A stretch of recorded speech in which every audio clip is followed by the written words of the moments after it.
Hi mga ka-viewers, ito yung heat right na ginagawa ko, ayan oh. So, yun nga po, may putol, kaya ayaw siyang umandar.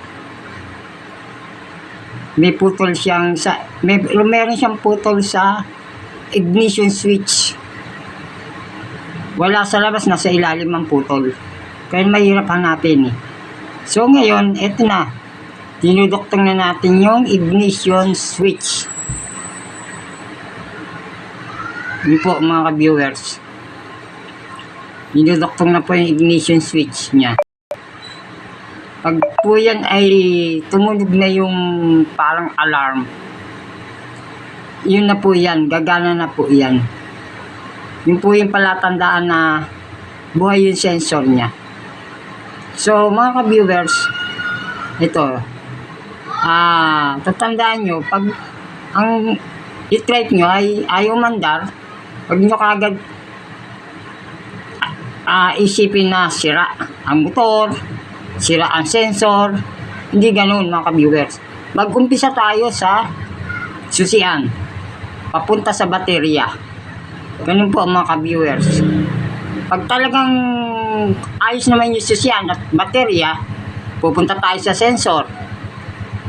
Pag ayos mo yung sensor, pupunta tayo sa motor. Ganun lang po yung mga viewers para makita yung sira. So ano po, ito, kaya pinapaliwanag ko sa inyo na maayos eh. Ito, medyo mahaba na itong video ko eh. So, mga viewers, mamaya putulin muna natin at mamaya andar naman na yan eh. Papakita ko sa inyo yung pag-andar niyan. Medyo i-forward natin ng konti para mabilis-bilis yung ano eh, yung ating pagbibideo dito sa ano na to. Teka, ipas nga natin para mabilis eh. Pas na nga natin.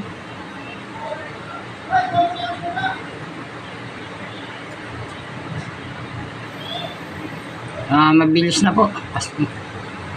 Kasi talagang medyo mababa.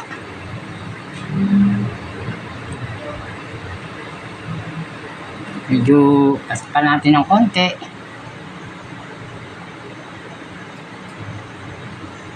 Ayan.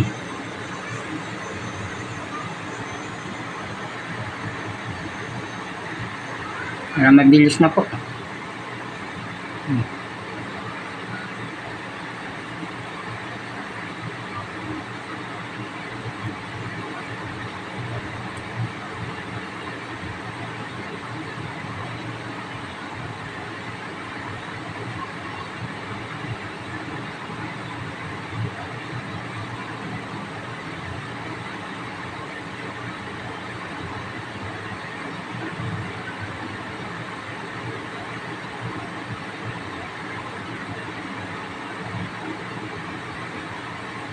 Binabalutan po yung wire. Ayan, binabalutan ko yung mga wire. Kasi ilang wire yung babalutan mo, apat na duktungan. Ayan po, kaya medyo sinisilyado na maigi yung pagbabalot eh.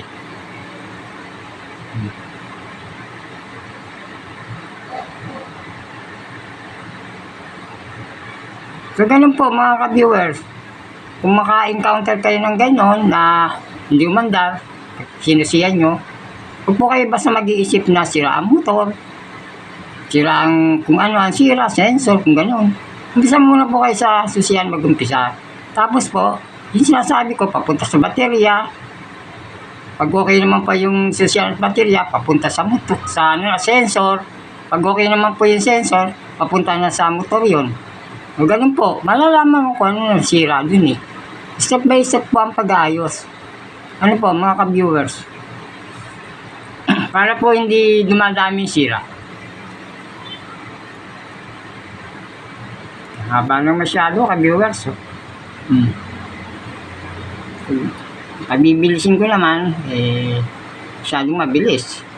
At baka naman malingat kayo, hindi nyo makita yung pag-andar. Malilim na po kasi masyado doon sa ilalim eh.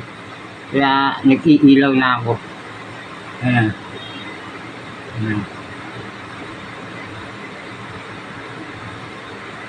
Naglilipit na. Mukhang susisiyan ko na. Susubukan na po.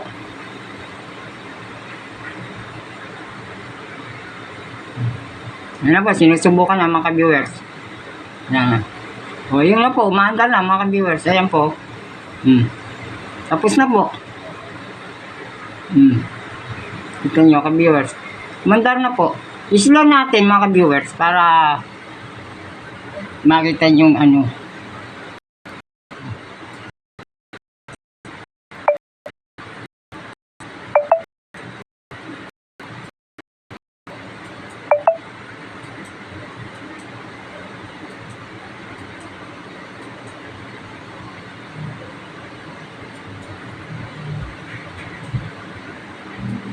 Yan po, ka-viewers. Ay, tumobra.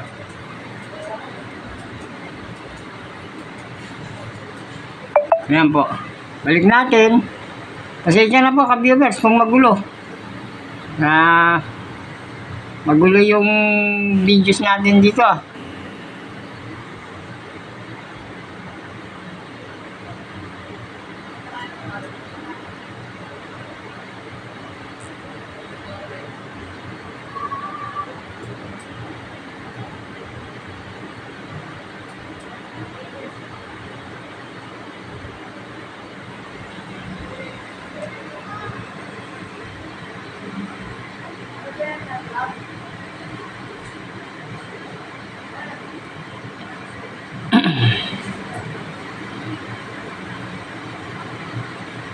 Ayun na po ka-viewers. Pinali ko sa play para masyadong mabilis eh. Pasensya na po kayo sa video na to ha. Kasi magulo. Sana maintindihan nyo naman po mga ka-viewers. Huwag mo kayo ano sa pagbibideo ko. Gaalanganin. So, yan na po, susubukan na.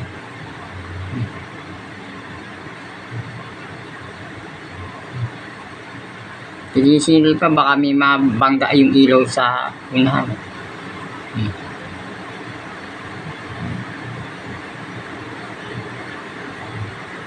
Subok na po yan.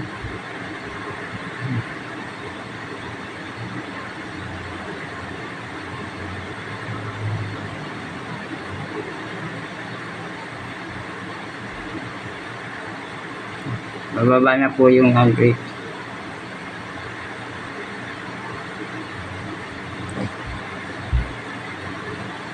Ayan po, kumikilos na. Okay na po. Basta nagtambak ko, okay po yan. Ayan, kumikilos. Ayan. Kaya hindi ko na po pinatakbo sa labas pa eh. O ayan po, kumilos na. Okay na po. So, gano'n lang po mga ka-viewers. Sana natutunan yung mga binanggit ko sa inyo. Ano po? Nang hindi dumadami yung sira. So, ganun po. Gandang gabi na mga viewers. Gabi na dito eh. Yan. Dito lang video natin. Thank you po. Sana i-like nyo naman yung aking mga videos.